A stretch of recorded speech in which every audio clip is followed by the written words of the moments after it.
What's going on, everybody? Welcome to another episode of the Nick and Herb Show, special edition, because the 2025 Chicago Bears schedule has officially been released. And I'm with my guy, Herb Howard, to break it all down. Herb, what's going on, my man? It's getting real, man. It's getting real. The schedule is out. We know who, we know when, we know where. Starting to feel a little bit like football, Nick. Right? It's like the football before actual football, but it's still super exciting because we've known all the opponents for a while now. Right. We've known who for a while. We've even known where for a while, but now we know when.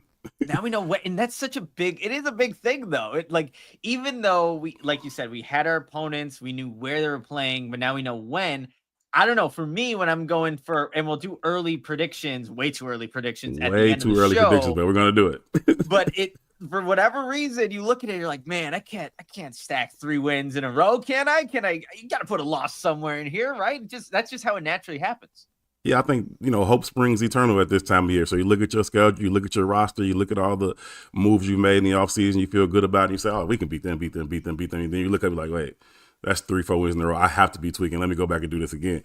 So it's definitely some of that, trying to balance the realistic view with, the optimistic feeling that you have at this time of year that everybody does. I mean, most teams think they got a real shot to at least get to the playoffs this year at this point of the year. That's not true, obviously, but why not dream big right now? Why not? I mean, look, they don't play a preseason game till August, actual games till September. Dream big all you want, Bears fans. And, we'll talk through different parts of the schedule, games that we're excited about. Like I said, early predictions and much more. But before we really get into this episode, make sure you're following Herb Howard on Twitter at Herb Howard 411. The Big's YouTube channel as well. It's the Big. So make sure you subscribe, leave a comment on this show so in the future when we do future shows, you won't miss anything. You won't miss our analysis and when we go live. And you can also follow myself at Nicholas Moreano. All right, Herb, I think we just need to get right into this. And, we were kind of discussing some topics yesterday. Yeah. But the first thing I want to go here for this schedule, just what games are you most excited about? And then actually, we're going to pull up the Kevin Fishbane, his tweet, because he does such a great job of just laying it out. Shout out to the Fish. So we're going to do this real quick. So for anybody that maybe doesn't know and hopefully everybody can see this right now on the YouTube channel, but really quickly laying out the schedule as it is: Monday night home opener against the Minnesota Vikings. Then you go to Detroit for a noon game. Dallas Cowboys 325 at the Las Vegas Raiders for a 325. Then you have this week 5 bye, and we'll definitely talk about that. You're at the Washington Commanders for another Monday night game. Week 7, New Orleans Saints at home. Then you go on the road back-to-back weeks at Baltimore Ravens, at the Cincinnati Bengals. Sunday, November 9th, you host the New York Giants. You go on the road November 16th to face the Vikings. Pittsburgh Steelers are at home. Then you have that Friday, Black Friday game against the Philadelphia Eagles at Philly. You go another road game at the Green Bay Packers, Saturday game, and then you host the Cleveland Browns at noon, Green Bay Packers. Take one last road trip to San Francisco to play the 49ers for a also 7:20 Sunday night game, and then final game of the year against the Detroit Lions. So I'm going to stop sharing real quick, but knowing all of that, Herb, what is games you're excited about? What kind of piqued your interest when you're looking at this schedule? Yeah, I mean, the division games are always going to jump out, so I kind of skip over those. We can talk about that a little bit later, but I'm excited about the Washington Commanders game. I'm excited about that rematch. I'm excited about Caleb, Jaden. I'm trying to see if the Bears can go back to Washington, maybe exercise some of those demons from last year. We all know how that game ended.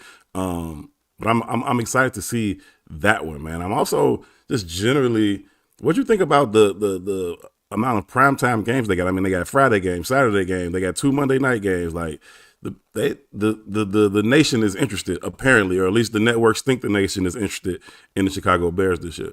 Well, yeah, I mean, that's exactly what it is. When you put, 5 primetime games here, Herb, like there is an interest in the Chicago Bears with everything they've done in the offseason with head coach Ben Johnson, Caleb Williams going into year 2. So there is excitement. I think, the league and the TV's stations think that the Bears will be exciting or entertaining, good maybe, as we kind of look through the schedule. So I think that was I don't think it was all too surprising, Herb, to be completely honest, but it is, it's good to see that they have these standalone games. But when I'm looking at specific matchups, and like you, I want to kind of leave some of the divisional games later on. I'm even looking at the week 4 matchup at the Las Vegas Raiders. And the reason why is because Ashton Jetty's going to be there. And, obviously all the infection that Bears fans had with him and wanting him to be a Chicago Bear. Let's see if Dennis Allen's defense is up for the task against, what should be a really exciting rookie. So I'm looking forward to that matchup early on as we're looking at some of these divisional games. And, another one, I just like the matchup of the Baltimore Ravens going to Baltimore and just seeing, Lamar Jackson going up against Caleb Williams, but all the problems that offense presents for a defense with Derrick Henry and the dual threat ability of a Lamar Jackson. So it's another great test for a Dennis Allen defense, but there's obviously a lot of matchups here where you're also highlighting, and really that Bengals one jumps out to me too, man. Yeah. Like just that matchup, those wide receivers against the Bears secondary. A lot of questions coming into this offseason and going into the season about the Bears' safety spot, considering KB's age and Jaquan's health. I think obviously when they're both on the field, they're difference makers. But it is a real question when you start talking about guys getting up there in age, and certainly we know Jaquan's one hit away at any time, and that's unfortunate, but it's a reality. But then you talk about having those guys go up against Jamar Chase and T. Higgins and trying to deal with Joe Burrow. That could be very, very interesting. And also just the idea of the matchup games that Dennis Allen likes to play. Does he put Jalen on Jamar all afternoon, or does he let him stay on one side and take whichever one of them comes over there? Does he travel? Like those different types of situations. Do they try to isolate Tyreek? What does Kyler do for you in the slot? Like all of those different things when you play a team with such explosive weapons on the outside, I'm interested in seeing what that looks like against the Bears secondary.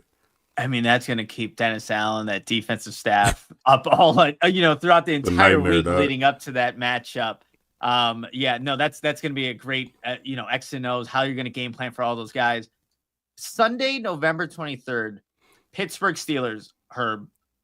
I look at that and I'm wondering who's the quarterback, right? I don't know. Who's actually going to be the quarterback? Yeah, seriously. And actually, really quickly, is my camera still on, or am I just a black screen of darkness? It is a screen of darkness. We can hear you just well, but I think that looking at that Steelers game, it's going to be interesting for them. Coming in here, they obviously got to figure out what they're going to do at quarterback. At this point, it seems like either they're going to get Aaron Rodgers or they're going to have some subpar guy under center. At least, to start the season, that's what it's going to seem like. And so, who's under center is going to matter. And then how do the Bears go about kind of taking advantage of those situations? They obviously got DK Metcalf, so they got a big play receiver, a big target to get the ball to. That's also a deep threat. They move on from George Pickens, which kind of surprised me, to be honest with you. I thought they were trying to have two receivers like Cincinnati, and we just got done talking about them. But I think at the end of the day, Mike Tomlin was just kind of tired of some of George Pickens' antics and, his consistency from play to play. I just don't think he was willing to continue to deal with that. And like I've said many a time, I am not one to go against Mike Tomlin getting rid of young talent early. Like if he's done with him, I'm probably done with him too. I felt that way about Chase Claypool. Mm-hmm. There was a corner we got from there. I can't even remember who. But number 25, what was his name? That wasn't Artie Burns, was it? Yeah, Artie Burns. Yep. Yeah, former first round pick. Yep. The Steelers were like, nah, we straight on that. But the Bears like, okay, we'll resurrect it. No, y'all won't, right? If it can't happen in Pittsburgh, it's probably not going to happen in Chicago or Dallas either. And so George Pickens' his talent is immense and undeniable, but so was Chase Claypool's talent and his physicality and his measurables and all that. You got to be in the right mental and emotional space to have sustained success. And at the end of the day, Mike Tomlin was like, good as you are, we can do without you. I mean, that's a really good point. If Tomlin's moving off people, maybe you should be looking the same lens as Tomlin, who has an eye for talent. Really quickly, going back to the quarterbacks that they currently have on that roster for Pittsburgh, it's Will Howard, Mason Rudolph, Skylar Thompson. I don't know. Will Howard, obviously the rookie that they just drafted, but yeah, there's still that wondering what's Aaron Rodgers doing? What's happening there? So maybe that's a reunion where the Bears end up hosting the Pittsburgh Steelers at Soldier Field, and Aaron Rodgers is the quarterback in uniform for Pittsburgh. If you Will Howard, you got to love that situation. I mean, unless A-Rod comes in there, right? But at the moment, you kind of got to love that situation. He comes in, he gets an opportunity to compete with guys who, they aren't career starters. You're talking about journeyman backups. Like, that's not a bad situation to walk into as a rookie looking to compete to get on the field.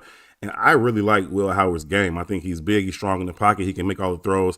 He's more athletic than people give him credit for. Yep. He's smart, passionate, seems to be a good leader, good teammate. I think if they go to camp with just those three and A-Rod doesn't show up, I would bet on Will Howard to come out of there week one with the starting job. I really like his game. I do.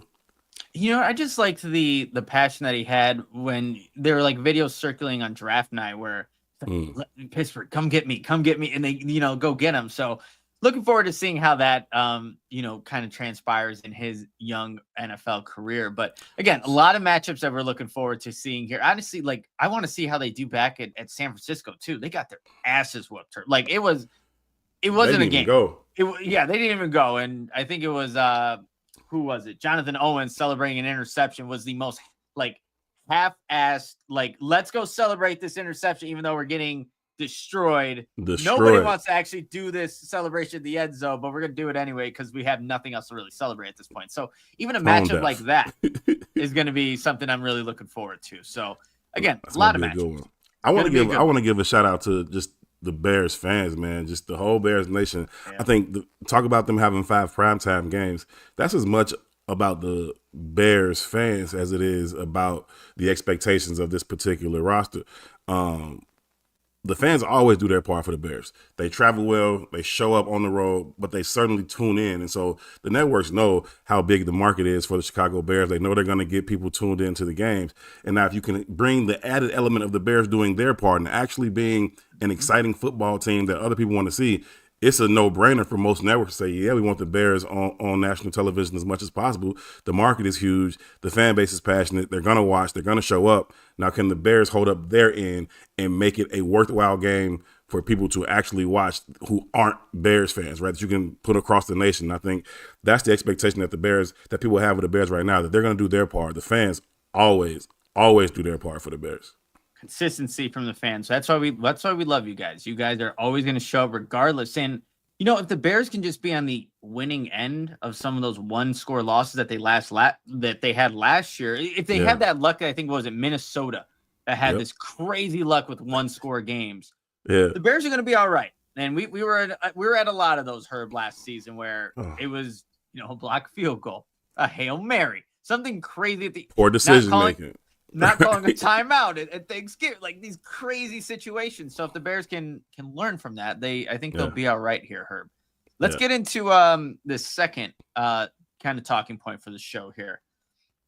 Oh, we brought up the Hail Mary here, Herb. Exercise the demons in DC. You brought this up, so I want you to start us off here. What are we talking about here? The Bears last year were playing good ball. They went into DC 4-2. They were playing pretty good ball. They felt good about themselves. They go in there, they don't play well. Neither does Washington. But the Bears find a way to take the lead with under a minute to go, and then we know it all went to shit. We know that Flus played prevent off coverage on the play before the Hail Mary, allows them to pick up the 13, 14 yards, whatever it was, on the left sideline. He downplayed like it didn't matter. But unless Jaden Daniels can throw the ball 80 yards, it did matter, right? And so, we know what happens next. We know Tyreek is, in the crowd talking shit during the middle of the play, and then he ultimately gets back there, and he's the one who tips it backwards for the Commanders receiver to catch it and ultimately win the game. But after that, they just never recovered. I mean, it was the start of a 10-game losing streak. They just never, ever recovered. They came back from London feeling really, really good about themselves and what they could do going forward. And DC happened, and like I said, they just never recovered. They didn't get another win until the calendar year changed. And now this is the third year in a row that they go into DC too. This is the third year in a row, which is kind of strange, but it's the third year in a row that they go to Washington to play the Commanders. And maybe they can kind of exercise some of those demons, get that bad taste out of their mouth, because as long as if they don't, then that thing's going to continue, right? You talk about Tyreek Stevenson, you talk about Caleb, all of that stuff, man. It's just going to continue. So that's just one thing to go ahead, bury it, go ahead and win the game. Obviously, the Commanders have a really, really good team, man. They obviously went to the conference championship last year. Jaden Daniels wins Rookie of the Year, has one of the best rookie seasons from a quarterback we've ever seen. And then they bring in Debo, right, with something to prove. San Francisco said, we don't want you no more. It's a contract year for him. They bring in Laramie Tunsil, who's still one of the best tackles in the league. So they continue to add to what they had done. It's going to be a tall task for the Bears to go in there and get a dub, but they really, really need to. And, it's kind of a similar situation that they'll be going into Washington, like after the bye week, where I think it's a winnable game against the Raiders. So it's almost kind of playing out in a very similar fashion of how this Week 6 matchup will play out against the Washington Commanders and ESPN Monday Night Football there. So it's that, but I'm sure Caleb's heard everything this offseason about. You got to. Wrong pick. Wrong pick. Hey, look at what Jaden Daniels is doing. What he did in his rookie season, and where the Bears were at, a 5-win team that went on a 10-game losing streak. And there are these, conversations being had, I'm sure, just everywhere about what you just kind of said. Was this the wrong pick? I'm sure Caleb takes that into account when looking at this matchup in Week 6. So, yes, this is going to be one where it's going to be difficult. This is still you just mentioned some of the upgrades they had. Who says they can't go get Trey Hendrickson, too? That's a guy that I think is also out there for, I think, any team at this point, because it doesn't seem like he's going to be going back to Cincinnati at this point in time. But you need to get over that hurdle. Like, that's a team that's not going away. That could be a team that if these two teams are both in the playoffs, maybe you meet down the line. You need to see that's that. The thing, as much as the Demons from last year, like, this is the team that was in the conference championship. This is the team. This is the A team you're going to have to go through if you want to get to where you want to go. I mean, you talk about them and Detroit and Philly. Like, these are the teams you're going to have to get through, and they're one of those teams. And so even if you didn't lose in the fashion that you lost last year, that's still a team, a game where you look at it as a benchmark to kind of see where you are, because you know where they are. Absolutely. Like, you want to go into those benchmark type of matchups against the division, but against those teams that have been in the playoffs, where you're either there, you win a few, maybe you're going to lose a few, but you just need to be able to play with those teams, be in the same kind of space as them, and show them that, hey, you are capable of winning that match. And the Bears, look, realistically, they should have won that damn game, but a Hail Mary made the difference, and bad coaching at the end. But still, they end up with the loss record, and then go 9 games after that and lose consecutively. So it is going to be really important that they get that game right, that they can get over that hurdle and show that, hey, this is a football team that has a better coaching staff, that's better equipped to handle a team like that. And, even if they do lose, Herb, I want to see the response, because that following game, was that Arizona, or if I'm not mistaken, or maybe I feel like there was one in between. I feel like there was one in between the Arizona game. Because I remember going to the Arizona game thinking, like, if they don't win this game, the season is over. And I don't think it would have been the very next week. So it was. So it was Bears Commanders, and then they lose 29-9 to Arizona. So it was Arizona the next game. Yep, it was Arizona. And then they lose 19-3 to the Patriots, and everything just all hell breaks. The bottom fell out. It was over with. Listen, they got to go out there. They got to be able to play well. I like Tyreek Stevenson. I've liked him since he's a rookie, just in terms of his measurables. I like his physicality. I like how much of a competitor he is. But he has to lock in for 60 minutes. You got to just lock in for 60 minutes, know your assignments, do what you need to do, let all the other stuff go, and just play ball. One of the other things I remember about being in Washington last year at that game was earlier, and the Commanders had the ball, and they were coming right towards us in the press box. And for y'all just listening, the press box in Washington is kind of different than any other ones. One is really, really low, which is kind of cool. It gives you this lower view of the field, but it's also right in the end zone, like in the corner of the end zone. So at some point the ball's coming right at you, or it's going right away from you. This happened to be coming right at us. And as the Commanders broke the huddle and got lined up, I scanned the field like I always do, and I said, uh-oh. I said, you got Scary Terry one-on-one with Tyreek. This could be a touchdown, something like that. And they snapped the ball, dropped back, deep ball down our right, their left sideline. and big play for Terry McLaurin. And Tyreek was able to trip him up to prevent the touchdown. But that's just a matchup that's not good for Tyreek. And now you add in Debo to the situation. Like, Tyreek's more of a physical corner. He does better with some of those bigger guys he can get his hands on and kind of stick to. But those shifty, fast twitch guys that can just put a move on him and go, that's not ideal for him. And Terry McLaurin was just not a good matchup. So as soon as I saw he was man to man, I was like, oh my God, this is not great. But now they bring in Debo, who's obviously that chess piece you can move around that helps you create mismatches. And then they can kind of scheme up ways to get Terry again one-on-one with Reek. And they've seen that tape over and over again. They're going to try to isolate him as often as they can. So that's just a matchup that I'm thinking about going into that game.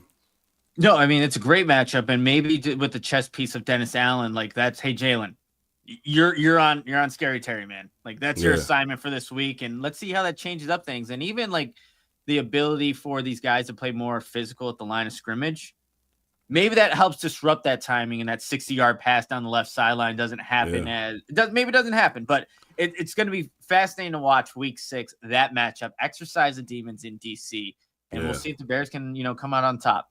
Herb, before we get into some of the other segments that we have for the show, just want to give shout outs really quickly to some people. If you watch the Nicholas Moreano show, also fans here, Windy City Sports Cards. Look, if you are looking to get some new sports cards equipment, or hey, no block, no rock. Exactly. Cool shirts. Windy City Sports Cards, they specialize in buying and selling all things to Chicago sports, whether you're a diehard fan of the Bears, Bulls, Cubs, White Sox, or Blackhawks. They've got you covered with an extensive selection of sports memorabilia and collectibles. In addition to those Chicago-focused items, they also offer a vast collection of sports trading cards and memorabilia from your favorite teams and players. So visit their online store to find exactly what you're looking for to complete your collection or to discover a new favorite. You can check them out at 312-WindyCitySportsCards.com. That's 312-WindyCitySportsCards.com. And really quickly, too, I mean, you got to get to protein in, Herb. Whenever I did a workout this morning, Protein 2.0 is a great way to do that without some of the nasty flavors and things like that. Get your 20 grams of protein, 350 milligrams of electrolytes, get your B5, B6 vitamins, and they have this simple goal, Herb. And I think we can all relate to it. They just want to make it easier to get the protein and hydration your body needs without all the unnecessary junk. So I think that's all we want. Keep it simple. Help me help myself. It's a great motto to live by. So shout out to Windy City Sports Cards and Protein 2.0. This is the Nick and Herb Show. I'm your host, Nicholas Moreano, joined by my amazing co-host, Herb Howard. We're here breaking down the Chicago Bears 2025 schedule. We'll get to those record predictions here in a little bit, but before we do, I have a couple more segments that I want to go through when looking at this schedule. And for us, I kind of, the toughest stretch when you're kind of looking at the schedule, I can start off here, Herb, because when I look at, even the start of the season is tough with the 2 divisional games, but I'm going to highlight the weeks starting from week 11 to week 13. And you start off week 11 at the Minnesota Vikings, a noon game. Week 12 is the Pittsburgh Steelers at home.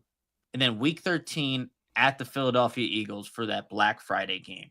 I look at those 3 games, and obviously depending on what your record is going into that portion of the season, that's going to be pivotal, man. Especially knowing that you have a divisional game against the Minnesota Vikings. You have the Super Bowl champion Philadelphia Eagles at their home stadium. And then we were just talking about Mike Tomlin and the Pittsburgh Steelers. They're always going to be prepared. Doesn't matter who it is, who's at quarterback. Always. That's a team that you're going to have to game plan for, be ready to go and just face in Chicago. So I look at those 3 games with 2 of them being noon and then the lone slot and Black Friday. Man, Herb, to be completely honest, I just think with how tough this schedule is and some of the opponents on here, you got to find a way to go 2 out of 3, at least 2 out of 3 in that stretch. You go any less than that with I could have put Green Bay right after. So if you want to do a 4-game stretch after the Eagles, like that's going to be pivotal. Cleveland still has really good players. I just don't know what they're going to be at this point. And then you have Green Bay again. There's a Green Bay, Cleveland, Green Bay. So you need to go before that stretch where you get there. Got to win 2 out of the 3, I would think. Yeah, the Bears got to take care of business at home, man. And so, Yeah. like, they play 9 on the road, 8 at home.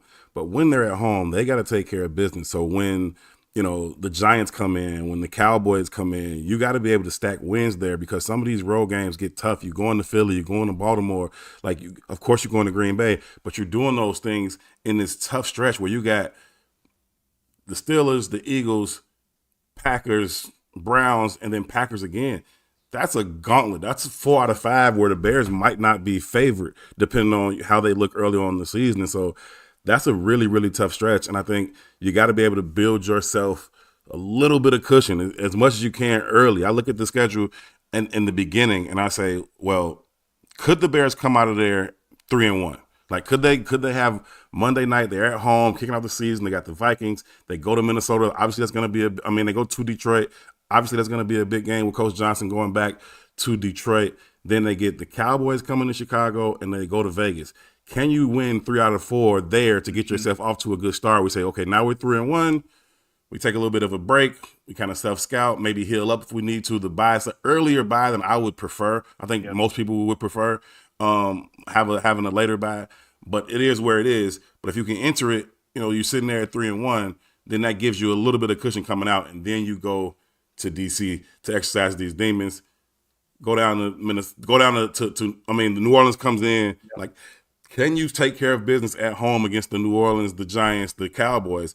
If you can do those 3 things, then they give you a little bit of cushion as you head into that gauntlet that you just listed. That would be the way to do this. Like, if you could somehow start off hot when you're obviously getting to these tougher opponents. Well, there's tough opponents right in the beginning, but just towards the back end of the schedule when you have Green Bay in a 3-week span, 2 times in a 3-week span, Philadelphia Eagles, like, you need to be at that point of the season, hopefully playing your best ball. And look, to be completely honest, I think there's going to be some struggles early on. Like, I think it's just natural. You have all these new pieces on the offensive line. You do have a new head coach. You have Caleb Williams learning a new system. Everybody learning a new system. Yeah. I think it's not uncommon if that were to happen early on, but you still got to find ways to win games. The other thing that I want to... Oh, my bad. No, go ahead, Herb. Go ahead. They do get J.J. McCarthy's first start. Yeah. Right? I like the Vikings. Good team. They're going to be competitive always. But you get J.J. McCarthy's first start on the road, hostile environment, Monday night game. Can you take advantage of that kid? Can you take the ball from him 2 or 3 times to get yourself in position to control that football game? And then if you can do that, then you can get out to 1-0. Then you go to Detroit and see what happens. But then you come home, take care of business in Dallas, against Dallas, go on the road, win a game against a beatable Raiders team, and now you're off to a good start. But I think trying to take advantage of the fact that this is J.J. McCarthy's first start. This is his first time on the field. Take advantage of that when he shows up at Soldier Field, and then get yourself off to a 1-0 start. Then you feel good about yourself going to Detroit. The Bears aren't scared to play Detroit. They've played well against them. They've had opportunities to beat them almost every time they've played them. And so, they aren't scared to go up there, but at least you go in there feeling good if you can come out with a big Monday night win at home to kick off the season. And you know what? Ben Johnson has actually had a lot of success, too, against Brian Flores. Shout out to Brett Coleman here. He has a tweet. In the last 2 seasons combined, Brian Flores' defense has only allowed 30 points just 7 times. Ben Johnson is responsible for 4 of them.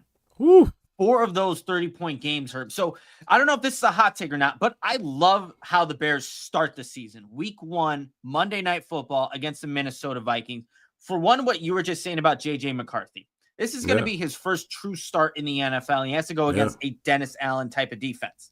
But also, if you're talking about a team that knows a defense like Ben Johnson knows Brian Flores, don't you want that going into this matchup? And we saw what Caleb Williams was able to do against a Brian Flores defense in Chicago, where, hey, the Bears they went to overtime against that defense. They're putting up points, putting up yards, moving the ball. He had some of his best throws of the season in that game. The second matchup, not so much. But the first matchup, it was definitely there.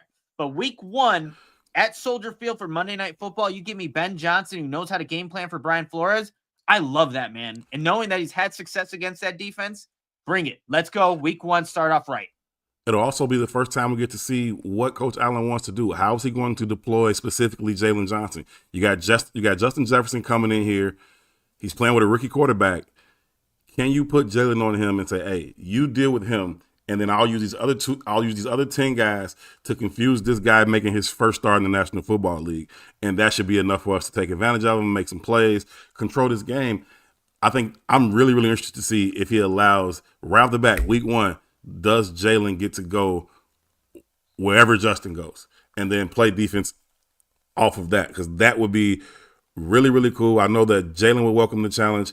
And can you contain him, right? If you're going to do it, you got to contain him. Now you got to keep him, make 3-4 balls, 50, 60 yards, no touchdowns. Like that's containing Justin Jefferson, and just make it a frustrating day for him where you can't really get him the ball, show him some different things. Like that, I'm as excited about seeing what they do with Jalen Johnson week 1 as I am about what Ben Johnson does with Caleb week 1.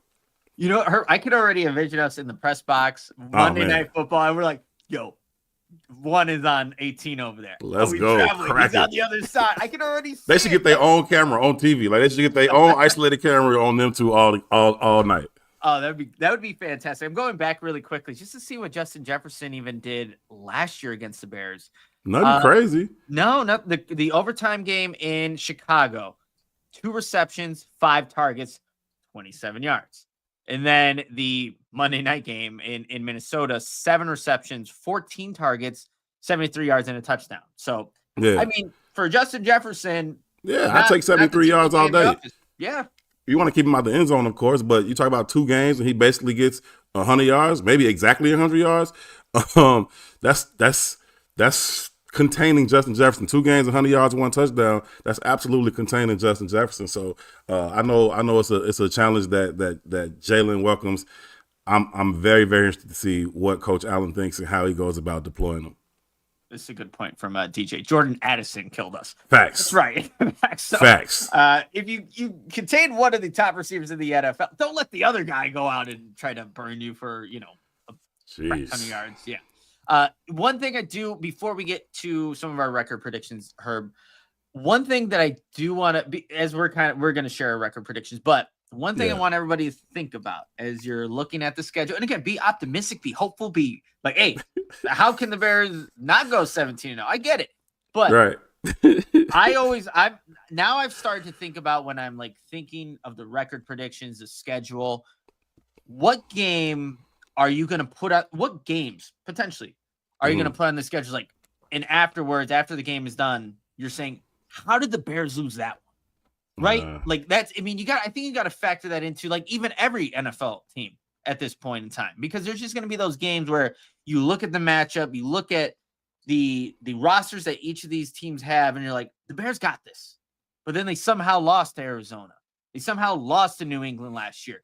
So even as optimistic as you are, and I want people in the chat to be a little realistic about this, which one of those games that you're looking at that you would think on the outside looking in, oh, that should be not a cakewalk, but that should be an easy W, could actually be, an L for the Bears. That's how I'm kind of thought about these games moving forward, or these schedules moving forward. I look at 2 games that kind of fit the bill for that. And both home games, like I said, they got to be able to take care of business at home. But the 2 games I look at for that, the Saints coming to Soldier Field and the Browns coming to Soldier Field. The Saints don't know who their quarterback is. The Browns don't know who their quarterback is. So you're trying to figure this out, and they got good players, right? I'm not trying to diss either team, right? But you're at home. You're expecting to take another step. You got to win those 2 games. If you got any chance of having a successful record or winning record, those are 2 games you got to go out there and get, because you know what the rest of those games are. You know what those division games are. You know what a couple of those road games are. You got to take care of business at those home games when you got the Saints and the Browns coming in. If they lose either of those games, that's going to be a game where after the end I'm like, yeah, how y'all lose that one? Y'all not who y'all think y'all are. Y'all aren't playing the way y'all think y'all should be playing. Those 2 games fit the bill for what you just described. You know what? I'm going early on this season and just kind of looking at week 3. Dallas Cowboys, again, a talented roster, but I don't know, even just Flus homecoming. Yeah, like something is like that with Eberflus as a defensive coordinator, game planning for, a Ben Johnson offense. But then also, like even the following week, I said I was looking forward to the Las Vegas Raiders. That's one of those where I think every Bears fan right now would say that's a W. Like you're looking at that as a W. that's also one where, for whatever reason, you go on the road to Las Vegas, and I don't know, maybe you're still figuring out your offense. You're not where you need to be schematically, and for whatever reason, guys are still trying to get on the same page. Like, there's a lot of inconsistency that can happen early on in a football season because of all the newness that the Bears have. So I even look at those 2 weeks, weeks 3 and 4, like for me, like just to foreshadow, like I do actually maybe I have them both as W's, but like those are 2 ones where I look at it right now, like, yeah, the Bears can win those, but if we're saying right after that game, like, how the hell did they lose that one?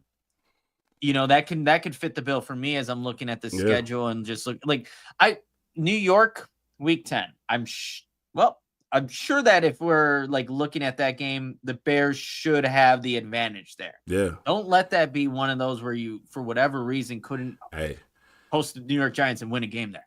You talk about this offensive line coming together.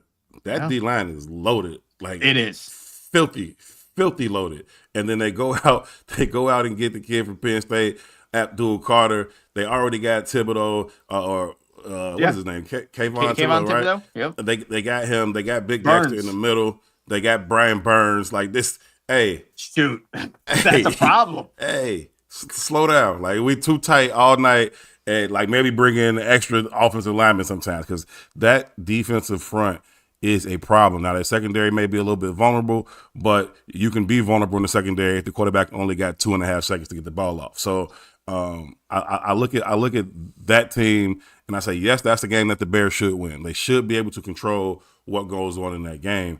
But I look at that front and I'm like, man, if Abdul Carter's who I think he is, and Thibodeau's already shown who he is, they've got Brian Burns as their big free agent addition last year, and then, or trade, however they got him, and then Dexter Lawrence is just one of the best football players in the National Football League. I don't care what position he's at. Certainly disruptive in the middle. As this offensive line comes together, that's going to be a game where I'm like, well, let's just watch how this plays out. No, that's a really good point. One thing I'll add to this is, like, you touched on it too, Herb. The teams that have these question marks at quarterback or don't have the upper echelon of quarterback, you just got to find a way to take care of business. You have to. So if you're looking at the Raiders, you're looking at the Saints, you're looking at the Giants, you're looking at Pittsburgh, Cleveland. Yep. Like, those are like those 5 games. You got to find ways to win those football games, because if you don't, and you know what, JJ McCarthy is still a rookie, but a talented rookie, but you have Dak Prescott. And we saw what Coach O'Brien did for Sam Darnold. So I believe JJ McCarthy's going to have a good season. I'm just saying, if you get him for his first game, trick him a little bit, pick him off a couple times. Yeah, no, I mean, that's going to be like, what does Kevin O'Connell do for a guy like JJ? But again, you have Dak Prescott, Jaden Daniels, Lamar Jackson, Joe Burrow. You have Jalen Hurts, Jordan Love, like Brock Purdy, like, and Jared Goff, of course. Like, those are quarterbacks that you have any margin of, like, a small margin of error. So the teams where there's question marks, you're like, you got to find a way to take care of business. Herb. You got to have them. Got to have them at those games. Yeah. All right, Herb. The title of this YouTube show here: How many games will the Bears win under Ben Johnson in year 1? The way too early predictions here on May 15th, a day after the schedule is officially released. Herb, we need to get into it, man. We need to, and you know what? I'll say this. Last year, I got burned bad by what I believe, if I'm not mistaken, I had it initially at 10 for the Bears. The Bears won 5. And then right as we were doing the show, it went up to 11, like an idiot. Like, you know what? Everyone's got 10 on this show. You get that feeling? He's like, let's go. Let's do this. No more for me in terms of, I don't know. It's not even like buying into the team. It's just, like I was saying earlier, where are those games where, damn it, they lost when they should have, come out as the victors on. So I kind of put that into my record predictions as I was thinking about this in its totality. And really quickly, Herb, does this factor into, it looks like, just looking at the early DraftKings over-unders, you can get the over at 8.5 for the Bears at plus 100, or you can get the under at 8.5 for minus 120. So when maybe, like, and again, I don't know, the betting world just knows. They understand. Like I remember that, like the under. Not a lot of people took the under on the Bears. I think it was 8.5 again. I would have taken the over. Yeah, lost that easily. But with that in mind, where are you at, Herb, with the way too early predictions? So before we go through this, are we gonna go through it game by game? Yeah, I have a game by game, so all right, cool. We can do that too. Before we go through a game by game, like I want to just piggyback on the like realistic view that you're talking about of what games they might have a slip and fall in. As much as all this feels good, as much as I love the moves that the Bears have made, and they made the right hire and got the top candidate this head coaching cycle and all this, I'm with all that. We don't know if Ben Johnson's a good head coach. Like the conversation around him is like he's some top 5 head coach. The man ain't never done it before. Like I don't know that he's a good head coach. I feel good about him. I'm not trying to say I don't. Like it was certainly 100% the right hire. But we don't know that he's a good head coach. We don't know he's a top 5, top 10 head coach in the league. That's just not something that we know. And so that's a question mark going into the season. Caleb Williams. I still think he's going to be a really, really good player and reach his ceiling in the National Football League. I don't know that, though. I don't know that. I've seen flashes of his talent for sure, but I haven't seen this consistent stretch of elite level play from him. I don't know that for sure. You're looking at this left tackle situation. True. When did Trapillo become like this all-world player? Like the whole conversation around him now is like, oh, Ozzie Trapillo is probably going to start for you. And he might, but I don't know if that means it's a good thing so much as it means that Braxton wasn't healthy for most of the camp and then he couldn't catch back up later. Like, you know what I mean? I don't know what that means. Ozzie Trapillo was the very last draftable tackle in that top tier of guys. He was the very last one, right? Now, people are talking like the Bears went and got Will Campbell. And it's like, no, they didn't. They got some dude you never heard of before they called his name on the stage. Like, let's just keep it a buck. I'm not mad at him. I like his tape. I like his size. I like his demeanor. He seems very consistent, good technique, all of that. I think he can develop into a wonderful player for this team. But people talking like this is some foregone conclusion that Ozzie Trapillo is going to come in here and either surprise everybody and play well at left tackle, or at the very least, he's going to dominate as a right tackle. It's like, what? Like, did we get Will Campbell? Did we get Kelvin Banks? I thought we got Ozzie Trapillo from Boston College. Like, I'm not dissing the kid. I think he can be fine. But this foregone conclusion conversation is kind of weird to me. And like, everybody's just like already determined that he's better than Braxton Jones. Like, time out. Like, slow up. I know he's hurt, but Braxton Jones has been your starter for 3 years. He's a 5th round pick out of Southern Utah. He continued to develop. Now, all of a sudden, you draft this kid from BC, and it's like, oh, he's definitely going to be that Braxton Jones. Like, I don't know that, and I also don't know if that means good news for the Bears. So that's just a couple things. Look at Coach Johnson. Optimistic, but I don't know. Caleb Williams, optimistic, but I don't know. And I don't know what's happening at the other tackle spot. So just some legitimate things that I got questions about as I go through picking these games. Very valid question. And then really quickly on the Ozzie Trapillo, I mean, you're moving him from right to left. Like, I know he's played. I understand that before anybody like jumps up. He has played right tackle his freshman year at Boston College. The last 2 years, though, have been at right tackle. And, right. Like, you got to make that transition. It's got to be something that you're obviously confident in. Or you asking Darnell to go flip over. And it's like, as much as the Bears have upgraded the line, Herb, there's still the biggest question mark at arguably one of the most important positions on that line at the left tackle spot. So it's all valid questions. And I think as Bears fans, you need to factor that into the season. Because when has it ever gone exactly as planned? Ever in any football, never. So there are just things that you have to consider as you're kind of going through and determining what this season could look like. And we're just being realistic about that right here. That's it. Nothing wrong with that.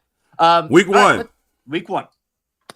Got the Minnesota Vikings coming in Monday Night Football into Soldier Field. As I've highlighted, J.J. McCarthy making his first start in the National Football League. Obviously missed his rookie year, did his knee early on. But by all accounts, people really, really like J.J. McCarthy, think he's going to be a good player. Count me among those people. But it's still his first start coming into a hostile environment in prime time, nationally televised game. Nicholas Moreano, what say you? How do the Bears start this season? Bears take care of business to start the 2025 NFL season here, Herb. Get a W against JJ McCarthy, Brian Flores. Start the season off right. So I've got them 1-0 after week 1. What about you, Herb? Yeah, I love Coach O'Connell. Obviously, love what he did with Sam Darnold. I think he's going to do similar things with JJ McCarthy. But week 1, it should be too tall of a task for him to come into your crib and beat you. I like having Dennis Allen, showing him some exotic things he hasn't seen before, using his pieces in different ways. I also think the Bears take care of business, go 1-0 to kick off the season. Justin Jefferson under 60 yards, no touchdowns. Oof, let's go. All right. Things are starting off on the right track for Ben Johnson year 1-0 for both of us. Now you go to Detroit, noon game, week 2. How do you see this one playing out here, Herb? Woo, this one is a tough one, man, because I think the Bears can win, right? I said earlier the Bears always play well against them, and they always give Jared Goff a hard time. He's losing Coach Johnson, right? What does that mean for him? How big of a blow is that to their offense? They're also losing, they got Antoine Randall, coming down here with the Bears as well. So I think there's going to be impact from that, especially early on. And you catch them week 2, they are at home. I think it's a very winnable game for the Bears. I just am not picking them to do it. I think the Lions win a close one and the Bears go 1-1. Herb, look, I'm going to be completely honest with you. I see it kind of playing out the same exact way, even though they've had their coaching staff just picked apart. Offensive coordinator gone, defensive coordinator gone, wide receivers coach is now in Chicago. Like, there's a lot that's missing, but it's still a really good football team. It's still a good football team, and well, it sounds like Aiden Hutchinson might be right back on track too. So you factor in one of those guys back. So, like you, I do have the Bears dropping this one and going 1-1 throughout the first 2 weeks. But then, obviously, you got to rebound, Herb. You get your first loss of the season. You got to. And you get to come back home to Soldier Field, and you have the Dallas Cowboys, hosting there early on in the year, 3:25 game. And this was one of those games, Herb, when I looked at it, like I was talking about earlier, where again, Dallas is a stack. They have a good roster. Yeah. I still think the Bears, can win that game, but like the reasoning for week 2, I have it playing out the same exact way here. And so I have the Bears dropping this one to the Dallas Cowboys. So going on a 2-game losing streak to start it off, going 1-2 through the first 3 weeks. Well, how do you see this one? That's tough, man. They got to be able to bounce back, from whatever happens in Detroit. You got a team coming in here, another one of those 2-headed receiver monsters that we talked about earlier, and we're going to talk about again a little bit later. George Pickens, CeeDee Lamb. I think this is a game where Caleb Williams needs to announce himself. As I am entering that tier of quarterbacks, I am better than Dak Prescott, right? I'm trying to get into that, Joe Burrow, Josh Allen, Patrick Mahomes, Lamar Jackson conversation, and I'm putting the whole league on notice right now, right? We're at home against the Dallas football team. I want to see him come out and play really, really well. I'm not a big stats guy. I'm never like, we got to throw for 350 or 400. I don't really care about that. But this game, I want to see him show up and say, I might be the best player on this field, right? And I think there's an opportunity for him to do that. Another good test for the defense. I think the Bears win the game. I think the Bears win the game. I think they play well on both sides of the ball. I think they frustrate Dak Prescott, and I think Caleb has himself a big night. I got the Bears winning that one, going 2-1.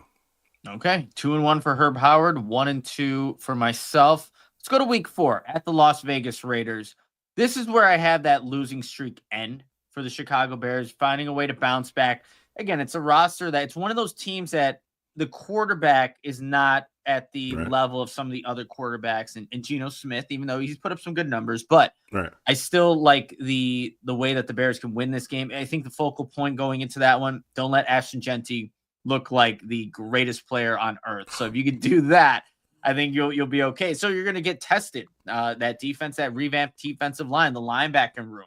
So this is where the Bears, though, stop the bleeding for that 2-game losing streak for myself, 3:25 game at Las Vegas, find a way to win. And now through 4 weeks or 2-2 through 4 weeks, what happens here in week 4 for you, Herb? think this will be the first time we get to see, that raucous Bears crowd on display again. That Bears Nation showing up. They're going to be out in Vegas in droves, and I think they can take over that stadium. The Bears are playing good. You'll start to hear "Let's Go Bears" echoing through that stadium louder than anything the Raiders fans can do. The Bears have to get out to a good start and control that football game. Take the running game away from the Raiders, right? Don't let Ashton Genty be affected by the mere fact that you're up 2 scores and now Geno's got to throw it around and now you can get him to make a mistake or two. You got to love what they got with the tight end position, just like with the running back. But if you can kind of dictate how the flow of the game goes, you can kind of eliminate some of those things. Some of those short throws over the middle to the tight end, some of those handoffs to Genty, some of those things go away if you can get out to a fast start, get your crowd into it, and take over that stadium. I like the Bears to win there too. I got them at 3-1 after the first 4. 3-1, 2-2. Then you go into the bye week. Early bye week. Again, not a fan of that. I'm sure not a lot of teams are, but hey, we were talking about this game earlier. Very similar way you're going into a matchup against the Washington Commanders at their place. Monday Night Football. We all know how it ended and derailed the Bears' 2024 season. Do they exercise those demons, Herb Howard, and get over whatever plagued them last year against the Commanders and find a way to win this game? The short version is no. The short version is no, man. I don't think so. I think that the Commanders really, really got themselves together after that. They went on a good run and got themselves all the way to the conference championship game and played the Eagles pretty well also. So I think that's a good team. I think Jaden Daniels is legit. I don't think what we saw from him was a fluke. And I do think they got better in the offseason. Like bringing in Laramie Tunsil, bringing in Deebo Samuel as another chess piece they can move around. I think they improved, man. I really, really do. And I think it's going to be tough for the Bears to deal with that in terms of the matchups and then Jaden Daniels' athletic ability. Like it's a lot to deal with. I don't think that the Bears go out there and exercise their demons. I think they lose. I got them at 3-2 coming off of the bye week.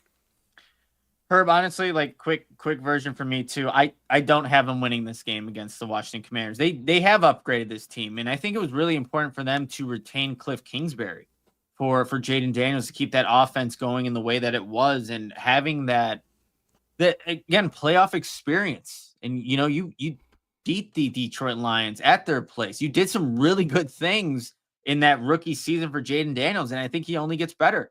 And this isn't to say that Caleb Williams isn't also going to be good, or this is not going to be a good quarterback matchup. It's not saying that. It's just the Washington Commanders are, obviously they're more than an up and coming team. They're already here after one season. They're going to win the Super Bowl this year.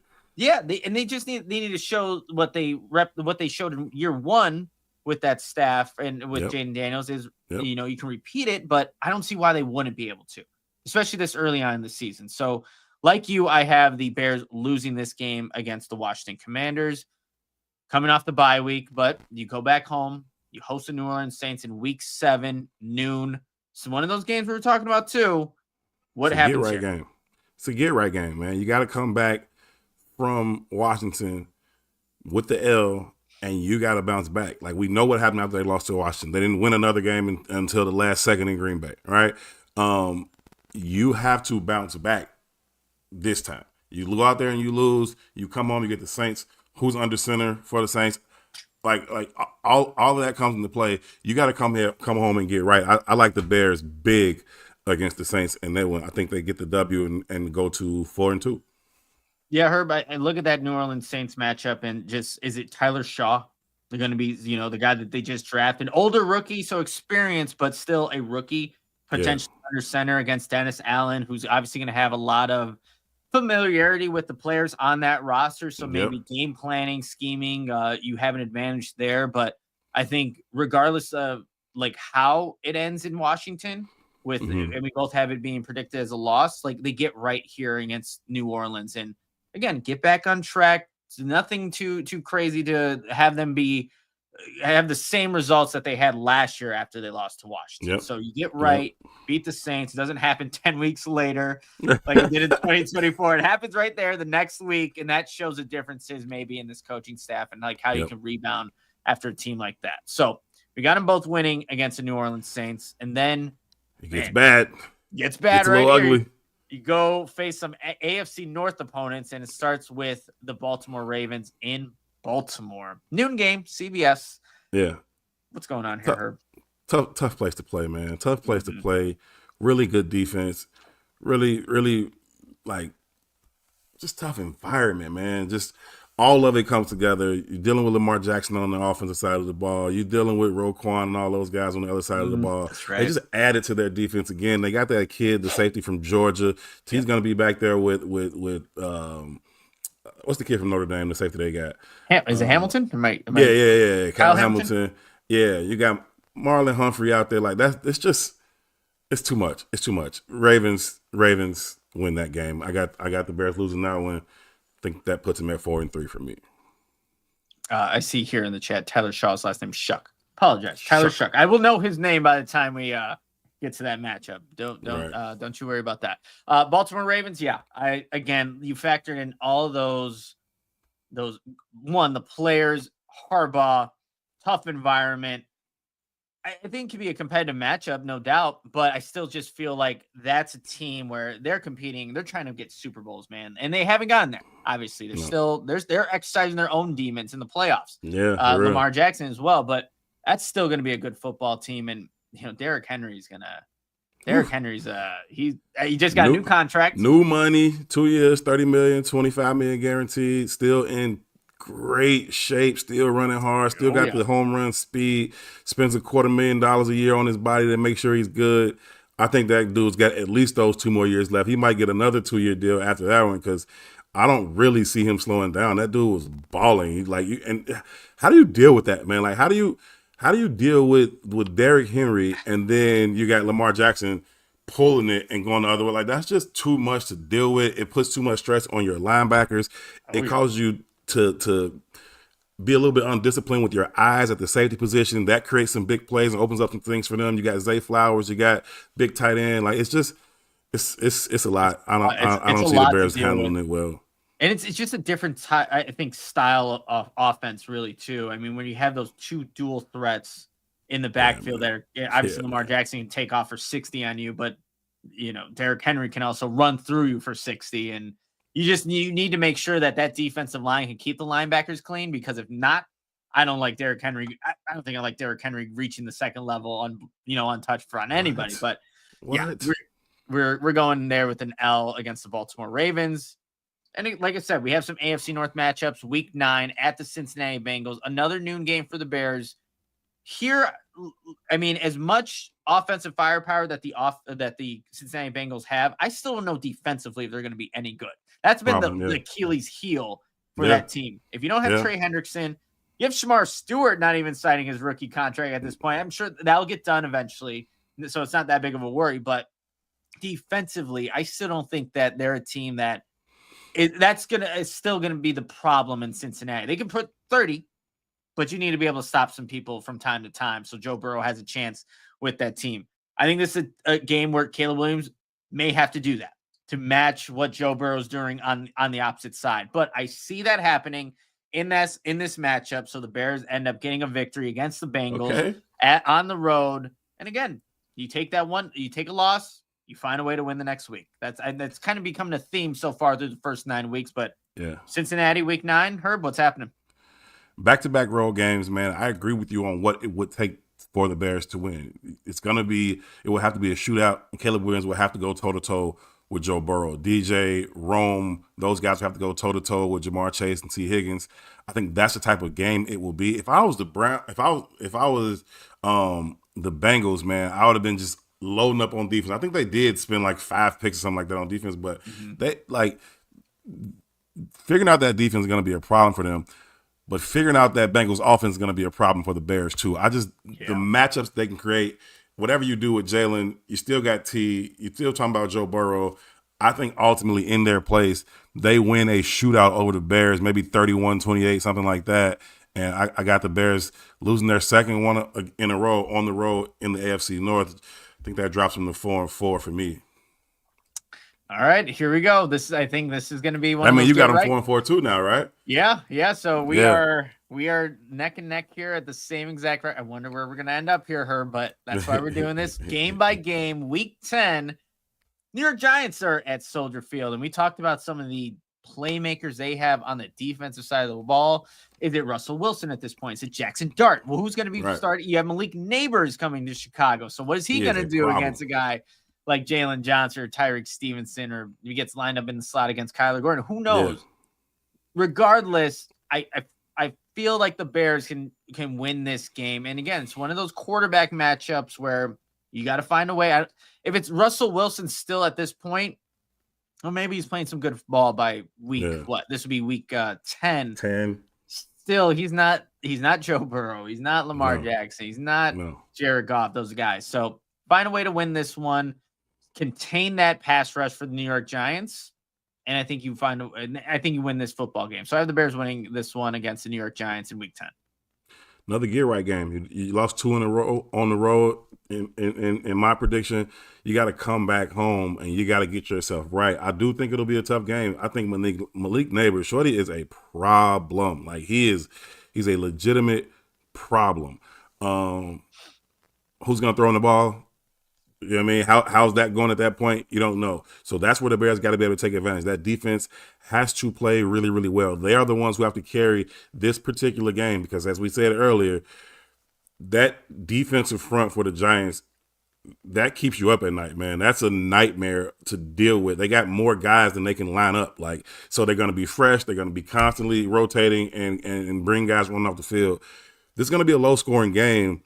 I think the Bears defense has to control it and find a way to eke out a win. I think that Giants team is not great. I don't know if they're going to win a lot of games, but they're going to be in all of those games. And it's because of that defense. I think they'll be in this game too, but I think the Bears come home, get right, get a victory, move to 5-4. You know, I can see this game just looking really ugly. Like we're at Soldier Field, and it's just like one of those games like get Torrey Taylor ready. Yeah. Oh yeah. Torrey Taylor. Hey, Cairo Santos, do your things, you guys. Like I feel like, I don't know, just at this point in time, May 15th, it kind of feels like it's gonna be one of those ugly matchups. Could be a big special teams game. Might need a kick return, might need a punt return, Devin Duvernay, maybe Luther Burden. Burden at the punt return. Like we might need a play in the kicking game, Coach Hightower. Draw it up, get those guys ready to go. Yep, get ready to go. Next, and then they also have to get ready to go their second meeting against the Minnesota Vikings, this time in the best stadium in the NFL. Best stadium in the league. Shout out to U.S. Bank. U.S. Bank, amazing. Food spread, everything. Love U.S. Bank. I just love that stadium, man. Their pre-game, like, I don't know, ritual, whatever you want to do, the intros, like, it gets me hyped up. Exactly. I love it. Hey, that thing be cracking. I don't care. Like, I've been a Bears fan my whole life, but that stadium, by far, my favorite stadium. It be cracking in there, be so loud. The press box is open. You can feel it all. They let off all those pyrotechnics every time they score. You're like, what? Hey, man, stop that. Like, they get the bang on that thing. Do. Like, that thing be horn on third down. Like, yeah. It be cracking. Awesome. I love that place. For Bears fans that haven't been, like, that's a game where go to that one, man. Go to that one. It's indoors, but it's going to be an experience. And hopefully the Bears can get something like that when they get their new stadium. But now predicting this game at Minnesota, noon game, week 11. I had the Bears. We both had the Bears winning that week 1 matchup. Yep. You know what? Like at this point, I think J.J. McCarthy's more used to the system that Kevin O'Connell's going to be running. He obviously has better rapport with all of his receivers at this point in the season. Obviously staying healthy as I'm kind of predicting this. I am dropping this game. Like I think the NFC North, despite different changes that are happening, is still going to be a super competitive division, where you need to be on top of your game each and every matchup or you will not win this. Yep. So this point in time, week 11, I have the Bears splitting against the Minnesota Vikings, dropping this one in Minnesota. And, taking that, I had them at a 2-game losing streak before that against Cincinnati and the New York Giants. Well, they dropped one here against the Minnesota Vikings. Oh, you had the Giants winning that game. Oh, no. I had the Bears winning. So you had Bengals. Okay. Giants, you said 2-game winning streak. My bad. Yeah, I'm with you, bro. I think McCarthy hits his stride by then. I think he's on the same page with Coach O'Connell. I think he's going to be on the same page with him, relatively early. Obviously, I don't even think he'll play bad week 1. I just think you can get him a couple times. But anyway, I think by that time, talking about week 11, I think he's going to be playing at a high level. Like you said, he's going to have a better rapport with Justin Jefferson, Jordan Addison, those guys, Hawkinson. So I think he'll play well. It's a very, very tough environment. I think it'll be a good game, but I think the Vikings win Bears go to 5-5 on the year for me. I have to total this all up as I'm kind of doing this, but I'll do that Yeah. right after we get Or something. Is it 5 and something 5? like that. 5 and 6? Let's see. Maybe? I have them at 1, 2, 3, 4, 5. 5 wins up to 6, so 5-5. Okay. Now Pittsburgh. This is one of those games again. Mike Tomlin, whoever's playing quarterback at that point, still TJ Watt. He's still damn good, TJ Watt. So you got to worry about that on whatever edge they put him at. So whether you are maybe Ozzie Trapillo, Darnell Wright, Braxton, whoever's playing tackle for the Bears at that point in time, you're going to have a tough one in TJ Watt being on the opposite side of you. Chip, double team, slide. Like, do they have a fullback right now, Herb? If they don't, right. they might. Doug Kramer. Doug, just don't get any handoffs for the love of God. Okay. I still think it's a game they got to come back and they got to come home and win. Right now, do they have A-Rod? Does he come home and reclaim his house? Maybe. You know what I mean? We know he's got the keys and the code and everything else. But either way, whoever's on the field for the Steelers under center, the Bears got to come home and take care of business. Another one of those home games that you got to come back and kind of get yourself together after a tough game on the road in Minnesota. I think the Bears are able to do that. I think they control the game, start using that running game. It's getting late in Chicago, it's getting cold, weather's turning a little bit. Start to lean on that run game. Where is young Cal Monungai at this point? Or maybe Roshan Johnson has had a really good season and he's getting those types of carries, right? What's that impact of Coach Eric Bieniemy at that point in the season on these running backs collectively? And I think, can you start to lean on the run game? Does the interior of the offensive line say, hey, we've been playing together now 9-10 weeks. We're going to pull this thing together. We're going to control this game with time of possession, make some timely throws, win the game. I think the Bears win a tough one. Always a tough one against the Steelers, but I think the Bears win it and get themselves to 6-5. You know, Herb, I think that's a really good point bringing up the run game because at this point in time, I think you're going to know what it is or what it isn't. True. And, you know, with the guys that you currently have, does the upgraded offensive line, Dan Rochar, the offensive line coach, Eric Bieniemy, make that difference that you need to run, I think, Ben Johnson's offense the way he wants to run it? And if it isn't, then maybe that's why we're seeing some of these games be a lot closer than what they maybe should realistically be, because you have to be more pass happy because you can't have consistent run game. So I think it's going to be a really good point in knowing what the run game is at this point. But like you against the Pittsburgh Steelers in week 12 at Soldier Field, I do have the Bears winning this one. Again, I can see this being really close and also one of those ugly type of matchups when you play a really well-coached team when it's done by Mike Tomlin and seeing how Ben Johnson stacks up against a guy like that. But I do have the Bears winning that one. Very similar to, again, a loss coming with a win. It's a theme of what looks like to be this 2025 Bears schedule, just how it shapes up. But I'm curious with these next 3 games, Herb, how they're going to go for you. And it does start Friday, November 28th. At the Philadelphia Eagles for a 2 p.m. matchup, Prime Video, Amazon. What happens here against the Super Bowl, reigning Super Bowl champions? Day after Thanksgiving, homecoming for DJ Moore, Philly kid. I remember talking with him, just about the best cheesesteaks and all that, just growing up in Philly. And, we had a little fun with that one on the Bear With Me show, which I'm really looking forward to doing those, sitting down with the guys one-on-one again this year. I posted a picture of one I did with Jalen yesterday, matter of fact. I was excited about football getting closer. But anyway, homecoming or not, Bears lose. The Eagles have too much firepower offensively. They continue to add to their defense. I mean, getting that linebacker, the kid out of Alabama, was just it was just such the most Philly thing you ever seen. Like, they just continue to just add these dudes from the SEC, Alabama, Georgia guys, and just plug and play, continue to add to their depth. The offense is what it is. It's just, at the end of the day, it's just too much. I don't think the Bears are quite at that level to compete for a Super Bowl like the Eagles are. I don't think the Bears can go in there and get a win. I think they lose that one and drops to 6-6.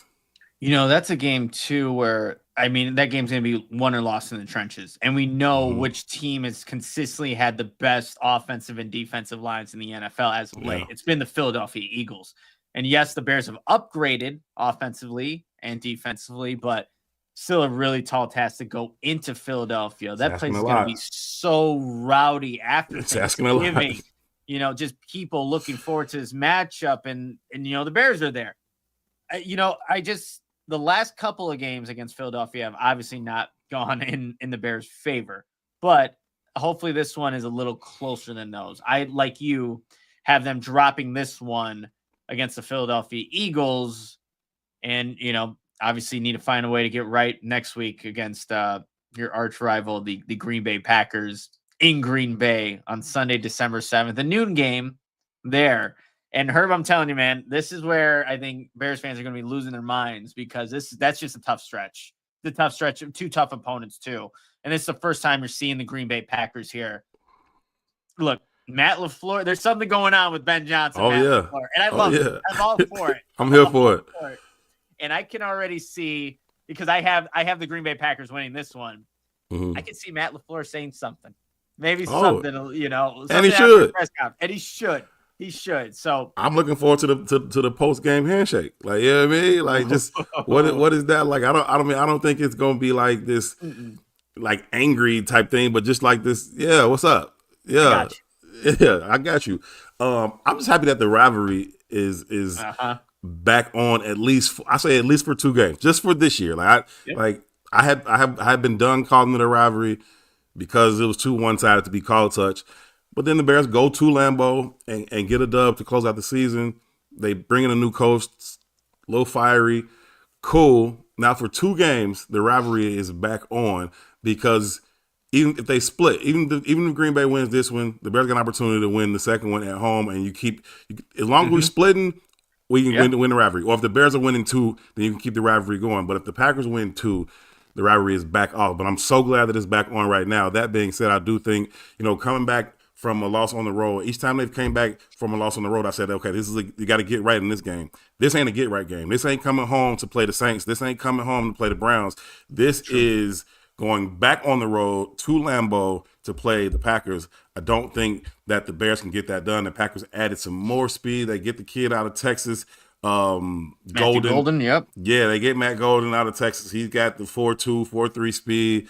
That just adds to that room. They got all these weapons. I don't know if you look at any of their receivers and say, hey, he's a true 1A. I know Watson has had some games like that, and then you get the shorter kid, number 11, also good. Yeah. But collectively, though, they all create mismatch problems. Now you got this blazing speed on the field with them. I think that could be a bit of a problem. I texted Jalen Johnson on the draft when the Packers drafted him. I was like, hey, they getting a lot of speed up there in Lambeau. And through Jalen Johnson for him, he said, listen, man, if I get my hands on him at the line of scrimmage, it don't matter how fast he is. Now, he's right. 4.2 speed don't matter at the line of scrimmage. So the Bears will have to try to be physical, with those receivers. But I think up in Lambeau, I think that the Packers walk away with a tough win. They're looking for some revenge. Be a tough place for the Bears to go up and get a victory. I think the Bears dropped that one too, and I think they're now sitting at 6-7, a losing record for the first time for me at this point in the season. Herb, I'm at the exact same record with you. 6-7, first 2-game losing streak of the season. Now the Bears got to find themselves to get right, because you only have 4 games left of this 2025 season. No, Mr. Moreano, you had them losing 2 already. Oh, it did in a row. Detroit and Dallas, weeks 2 and 3. I have 2-game losing streaks, but still somehow. Hey, it's not a 10-game losing streak. That's true.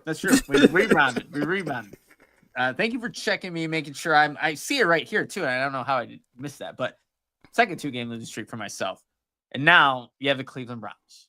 Get right game. Get right game. This is a get right. Man, one of the we didn't even talk about this, but the the schedule videos that every team has. Yeah.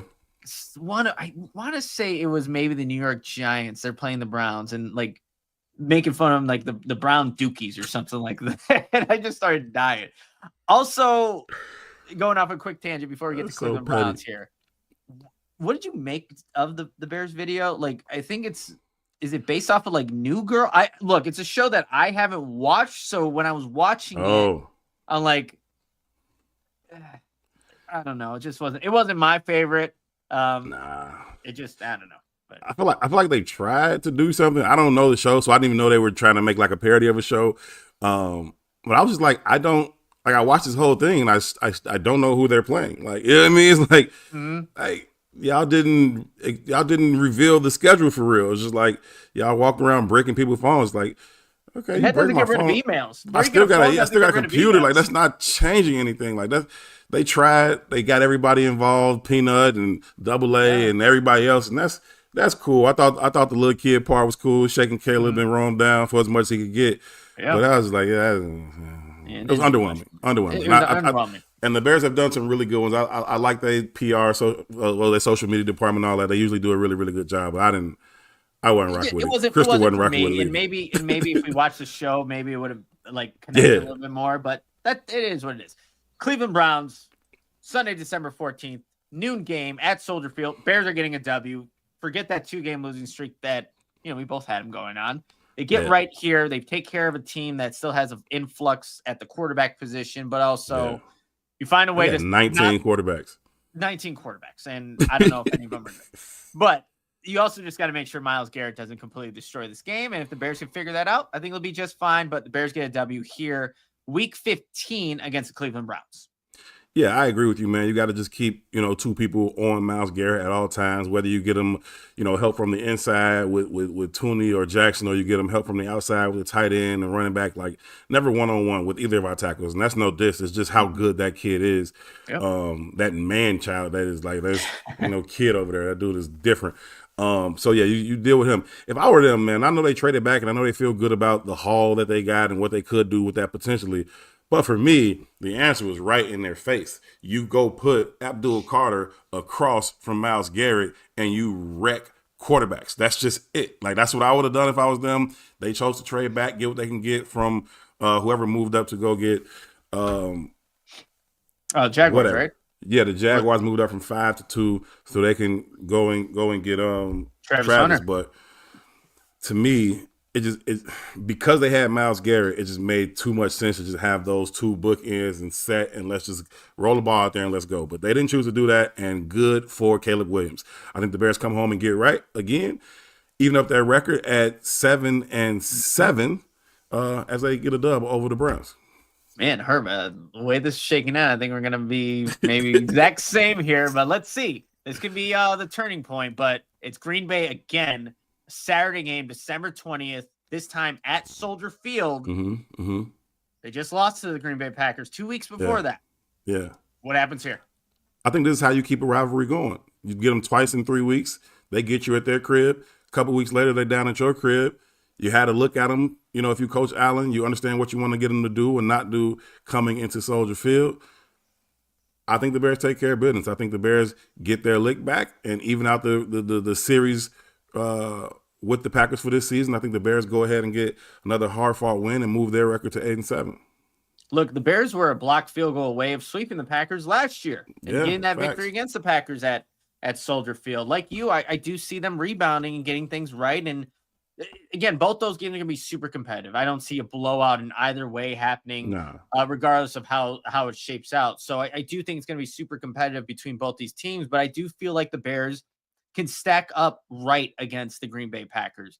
Again, most of those games too, Herb, in the past have come down, again, in the trenches where the Bears cannot stop the run, especially with a guy like Josh Jacobs, and they can't get to the passer in Jordan Love.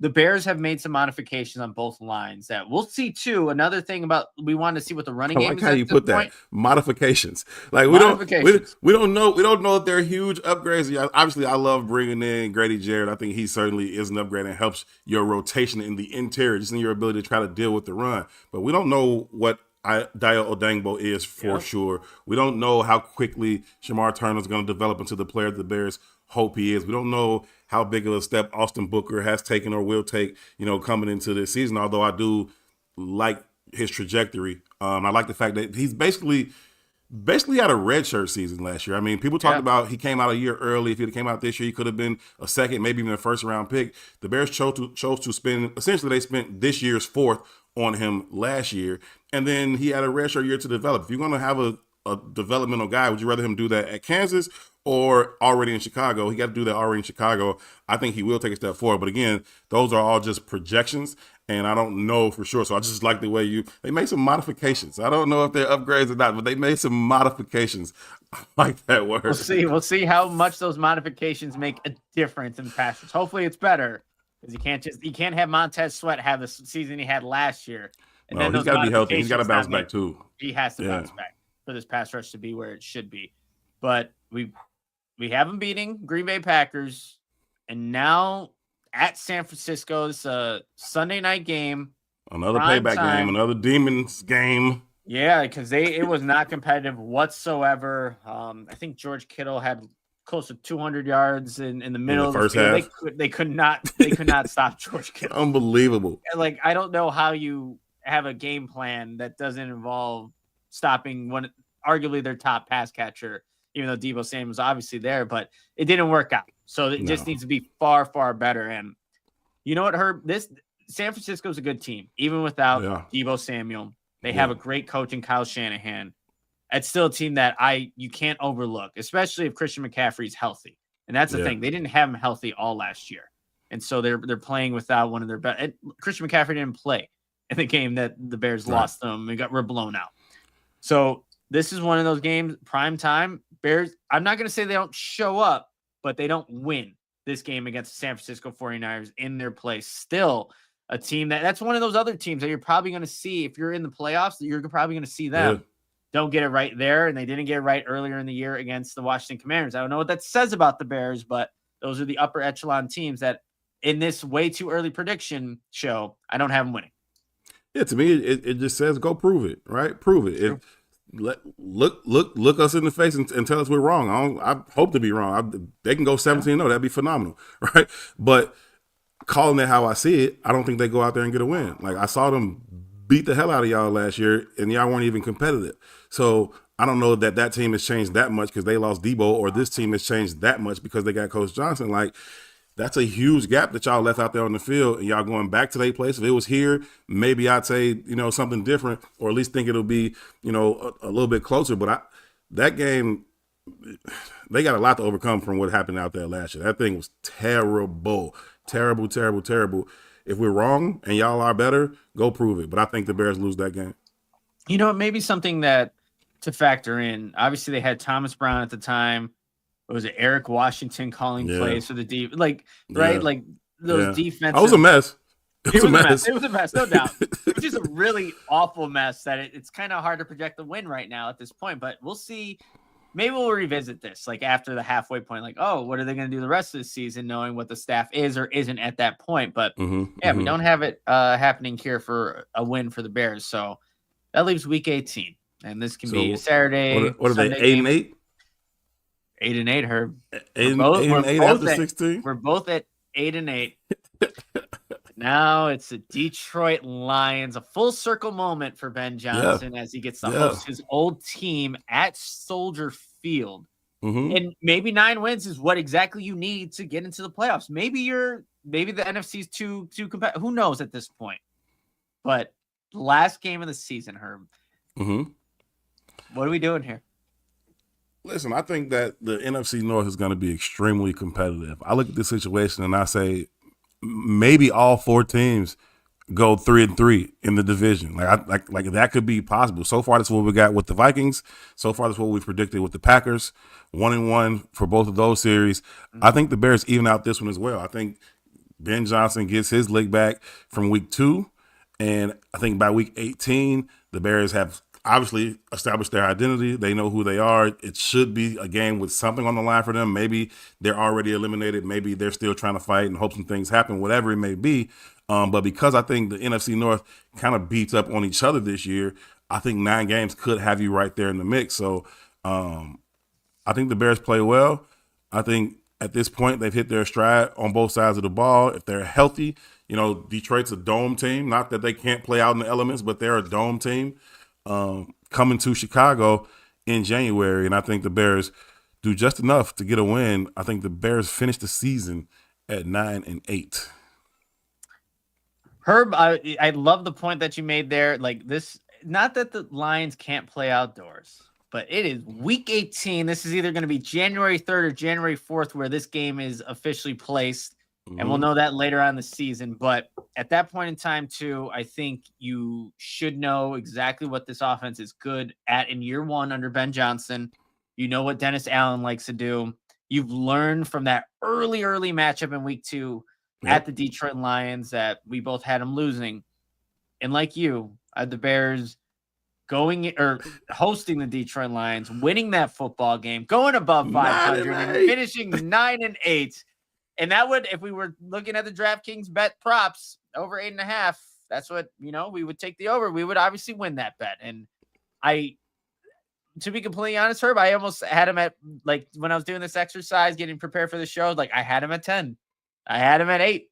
I had him at 9. Like, I was all around those numbers there. And obviously, if they win those games at, maybe it's like the Washington matchup after the bye week, they can figure out a way to, finish that one on top there. But I do have them finishing out the season on a W. I don't know if 9 even gets you into the playoffs, but I think it's going to make it really interesting for the month of December going into early January, which is what exactly play some meaningful football in December and January, man. That's exactly what the Bears need to do. But honestly, we would love to cover a playoff game for the Bears. It'd be phenomenal. That would be great. That'd be a change of pace. It doesn't just end. Oh, it doesn't end after week 18. You still get to. I don't care if we got to go back to Philly and play them again. Like, let's get in and see what's up. Listen, what would also do, even if they don't get in, it'll give the Bears a sense of winning. They got a winning season. They know what that looks like. But now they should be in a position to where now they only have maybe 1 or 2 clearly identified holes on their roster and say, okay, we have to go out and get this, or we have to go out and get that, and then we're ready to compete for a Super Bowl going into 2026. I think that could be a reality for this team. Whether they get in or don't get in, I don't think they're competing for a Super Bowl this year, but I think they can get themselves into position to where they know exactly what they need to do going forward for the offseason as they head towards 2026 to legitimately be a Super Bowl contender in Caleb Williams' 3rd season, right? And I think that's important because then that opens up that window. You got him for 3rd, 4th, 5th year on his rookie deal. And now you got a 3-year window where you can kind of invest in some other positions. And if you're a contender, go out and get what you need to get over the hump. And I think if they can do that, the Bears could find themselves with the Lombardi in the next 3 years, not this year, but 26, 27, 28. I think that could be a legitimate window for themselves to get to bring home a Lombardi trophy to Chicago.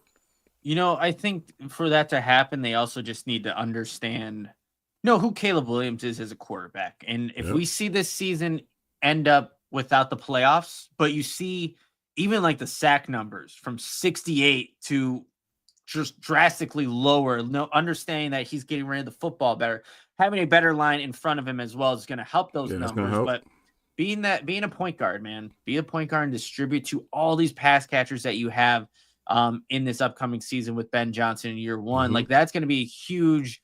I think something that after the season's over with, you have the quarterback. You maybe need to go get another pass rusher. You need to upgrade whatever position ends up being maybe another running back, if so to speak, if you don't like exactly what the room is at this point. But yes, that's a really good point or way of looking at it. Identify what you need, those clear needs going into the 2026 season, so that, hey, we are talking about a legitimate deep playoff push as opposed to just missing the playoffs. Exactly. And that's going to be really important to understand that really early on in year 1 under Ben Johnson. You want to just address as many questions. 100%. Answering the questions is as important as anything else they're going to do this year. Answering the questions about Coach Johnson, about Caleb, and about some of these other young guys that are developing that will, again, just let you know exactly what you need to do going into 26. I want to ask, if I remember, we both got to 9-8. I know I picked Dallas and you didn't. What game did I have us losing that you had us winning? Let's go to my little screenshot here. Did you have them? Oh, I had them beating the Cincinnati Bengals. Yeah, I think you had them losing. Yeah. So that was the. I think that was the one difference maker. Yeah, that was the only discrepancy. That Dallas and Cincinnati, but ultimately we both landed at 9-8. I think that's very, very realistic for them. I think anything better than that would be really good and would show that they took care of business somewhere where maybe maybe they did go to San Francisco and get the W, right? Yeah. Maybe they did go up to Detroit week 2 and get off to a 2-0 start, like somewhere in there where it's like, okay, they're really surprising. They playing a little bit better and they can find themselves maybe 10 wins. I think less than 9 would be a little disappointing because you're not. Obviously, it's a tough schedule. I'm not saying they got any kind of cakewalk because they don't. It's a very tough schedule. But if you're going the way you think you're going and you are who you think you are, you got to be able to win some tough games, but you also got to take advantage of the games that you're favored in. So when you come home after you go on the road to a Baltimore and a Green Bay, you got to come take care of business. You can't play around with Cleveland. You got to be able to beat a Pittsburgh Steelers team who, to this point, isn't sure who their quarterback is. You got to deal with that Giants team, even though they got that elite front. You got to be able to deal with them at your crib. And so those are the types of things that ascending teams do to give themselves a chance late in the season. So the Bears can do that. I think be cool, man. 9-8, I feel good about that. 10 would be great, and 8 would be disappointing. You know what? I'm glad you brought that last point. 8-8 would be disappointing because I think ultimately it would. I guess it's how you get to 8-8 because if it's like, or 8-9, correct, 8-9. If Caleb Williams is looking like the answer there, like I said, that sack numbers are down, like the offense is where it should be, even though you only win 8 games, and you're still looking defense like they just don't quite have the pass rushers or whatever for whatever reason that there's certain parts in that defense that you just need to upgrade, or even like again getting another running back.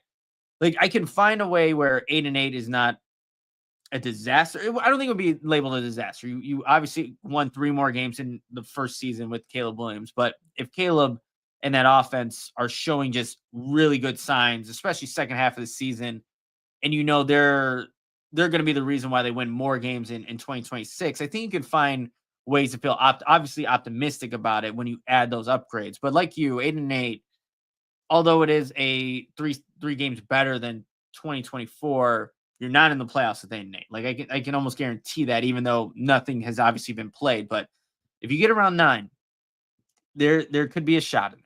It could be a shot to play, at least that first week of in the playoffs and see what it can end up happening. But I think Herbert's going to be. We always say this too. It's always going to be a fun season. There's going to be these ups and downs that we don't expect, and we're always looking forward to it. No more prolonged losing streak. Don't give me 10. Is that too much to ask? Like, don't lose 10 games in a row. That shouldn't be too much to ask. Do other cities ask this of their football team? Just don't lose 10 games in a row. just not 10. You can do 9, but not 10. Not again. Right, no, but 10. Yeah, seriously, like that should not. If Ben Johnson is who we think he is, if Caleb Williams is who we think he is, Dennis Allen even, and these playmakers with this upgraded roster are who they should be, there's no reason why you should have anything like that.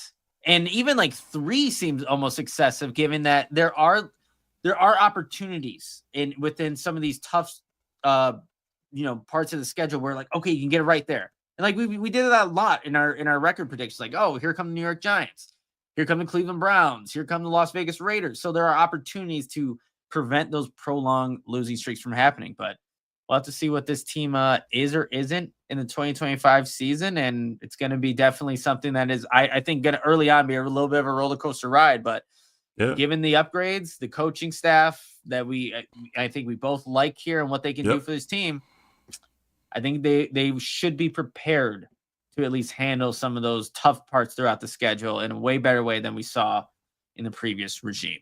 I'll tell you what, I like what we picked. Yeah. And even though this is certainly the way too early record prediction, I kind of like what we picked, but I will reserve the right to change my mind closer to the season if some of these questions start to get answered. Maybe I'm tripping. Maybe Ozzie Trapillo is an absolute stopper on the edge, right? Maybe he gets to camp and I'm watching him deal with Montez Sweat day after day after day. I'm like, dang, he's really winning this battle with Montez. Or that thing kind of just settles in. I know they said they want to get it done as early as possible. I don't know what that means. Are you really giving Braxton the chance if he's not ready to go early and you saying we want to get it settled early? I don't know. But either way, maybe they answer some of these questions, a lot more affirmatively than I think they can right now.